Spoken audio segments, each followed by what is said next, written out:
Hi there, I'm Rob from London Campers. Thanks very much for reserving with us.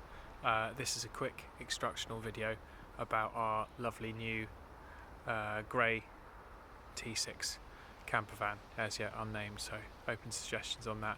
I'll try and keep the video to 10 to 15 minutes, so it won't be too long. Please do have a watch of it before you go, because it will answer lots of the questions that you're likely to have, and there are probably a few things in there. While some of it may be obvious if you've done camper vanning before, all camper vans are different, and there may be a few things about this one that you didn't know which are important.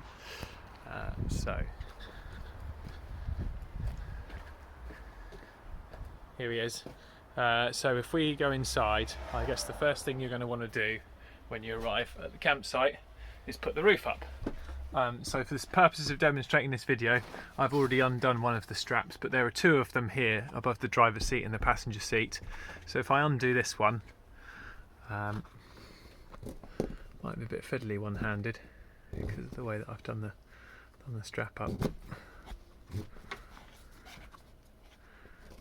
You have to push down on this little self-tightening cam strap thing here. Let me just put the phone down. So,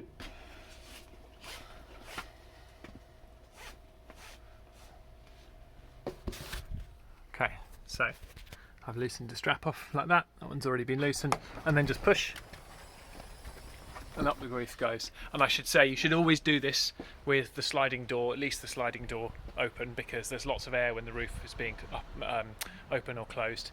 So it's important that there's air for it to go and damage the canvas otherwise. So as you can see, it's a lovely canvas. It's what they call a scenic canvas.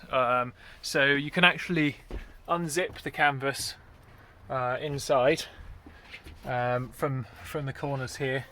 Unzip these along, in fact they start from the middle here. Unzip that, and the purpose of these little clips is you can then have the whole canvas tucked up to the roof and have a clear view out of the front to enjoy a sunset or something. So the bed has got it's quite long, so it's got a board that flips like that. This is probably hard to capture on the camera, but you can get the board to flip all the way out there, and then there's very little space in the gap here, but you've got a nice long, very wide bed. Cushions cushions are all up here, so just position them as you need to. Obviously you've got windows that you can open as well for ventilation. So you can undo this elastic thing here when you're sleeping up here, that's fine. But when you put the roof back down, please do this elastic thing back up again, because its purpose is to pull the canvas inwards when you're putting the roof down. That stops the canvas from getting damaged. If the canvas went out, then these things can act like scissors and they can cut the canvas at the edges, and it'd be very expensive to repair. So please keep an eye on that when you're putting it down. So that's the canvas. This front seat, the passenger seat, will rotate to face the back of the van. I'll press the lever, pull the lever down there, and then give it a shove, and then it starts spinning. I already had it in the right position for it to spin, but you might find, depending on how far forward or backwards you've been sat, that you need to slide it a bit more forwards or backwards in order to be able to get it all the way around. Get it there, and it locks in position like that. So the downstairs bed, if you get this lever, pull it across that way, across to the left that is, and then you can start pulling the whole bed frame forwards, and out it slides. But it's kind of on a hydraulic thing, so what you need to do is get your weight on the middle of the bed, as I've just done, and I've pushed it down, and it's now locked into position like that. So now we've got the bed in position, and to release the bed again, you have to pull this little lever here. Sometimes you have to put a bit of weight on the bed to do it. Either actually be kneeling on the bed. I think that's what I'm going to do for the video, because I'm only working one-handed, as I say. So I've got my weight on the bed, and now I'll pull the lever from here, and that releases it. And then when I jump off the bed, it's going to start rolling back into position. So just one thing to note, these wheels here, they've rolled back nice and straight here, but if they roll back and they were like that, they won't clear this fascia board. So they have to be in that position to roll back in and clip. And then once that lever can lock back that way, then that's nice and secure for travelling. Okay, let's explain the electrical system next. So like any camper van, caravan or motorhome, you've got 2 batteries, and when you're driving you're charging both batteries, and if you're plugged into mains at the campsite, then you're also charging both batteries. This van has also got a big solar panel on the back of it there, which also charges it, so in daylight it's taking pretty good charge just from the solar panel.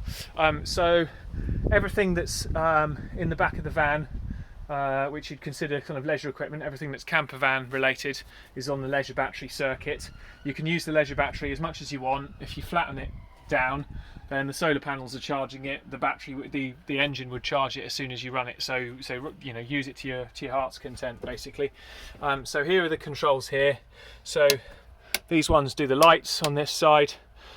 This one does the fridge, and then this one does this 12-volt USB charger here, and I think it also turns on this one. The 240-volt electric plug sockets here, they only work when the van is plugged into mains electric hookup at a campsite. Again, this is the same for all camper vans, caravans, motorhomes. They'll only work when you're plugged in, but you have got charging here off 12 volts all the time. This is an Eberspacher heater, so if I press the on button there, then you just set the temperature that you want it to operate to, and change between that flashing thing there, that's for heating, and then the fan one would be for the fan blower. So it's going to start giving us 26 of heat. Oh, it's turned itself. Yeah, it turned itself off there because I didn't make a selection, so you have to press it twice to give it the squiggly line button. And it says the current temperature is 17 degrees and it's aiming for 26, so it will start working. And what will happen is you'll hear a sort of whirring and ticking coming from underneath the van. Give it 5-10 minutes, and then it's going to be blowing hot air out from this vent down here that's behind the driver's seat. And then when you've had enough of it, just turn it off again, like that. It says it's turned off, and it's usual for it to whir and tick for a few minutes longer. It has like a cooling down cycle on it. Okay, so as I say, there's a power button for the fridge there. Then in the fridge you've got the controls for it itself, so we can change how much the fridge is on, from only on gently to on at full blast. Obviously you'll conserve more battery if you don't run it too much, but you've got the solar panels, so there's not really a need to not have it set on max. And this one just turns it on and off. If I press and hold, I think. So let's turn it back on. Just one thing to be aware of with the fridge. So they have this vent setting on here. This is basically for when the van's parked up, because the fridge will get smelly if it's sealed all the time. So that is just for storing the van. If you've got it, if you accidentally knock this over to vent, the fridge won't seal and therefore it won't get cold. So it always needs to be across to that side. There we go, that's that closed. So you've got double hob gas cooker. I'll show you where the gas is around the back in a second. And you've got fresh pumped water. So with the tap turned on, you then pull the switch there, and out it goes, and the water that's gone through the sink just drips out of the van underneath the bottom. Curtains, you can see them in their places around the van. We've got the mugs and your big cooking utensils in this box down here. The big plates are here. There's a tea towel, washing up brush, washing up liquid.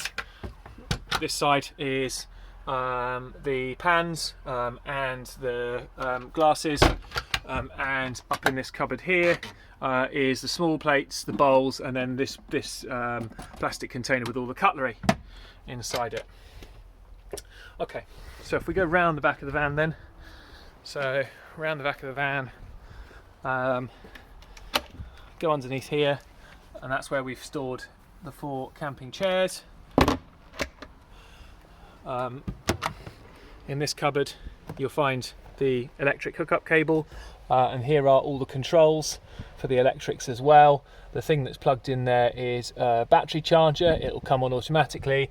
You've got a little trip switch there, so that should always be up will be in the on position, and that one is the solar panel controller.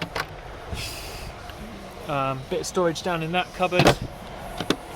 And then if I find the key for the van, which is in my pockets, So here is the gas locker.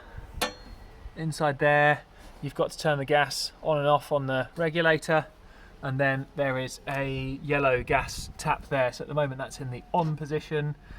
If I was to move it like that, then that is in the off position, and I'm going to leave it that way. So that's the safe position to have it in for travelling. Right, so on the outside of the van, this side, they're marked. Obviously this one's for water, so that's where you fill that, and this one is where the electric hookup goes into the van. And then on this outside here is the twin slider to the other side of the door.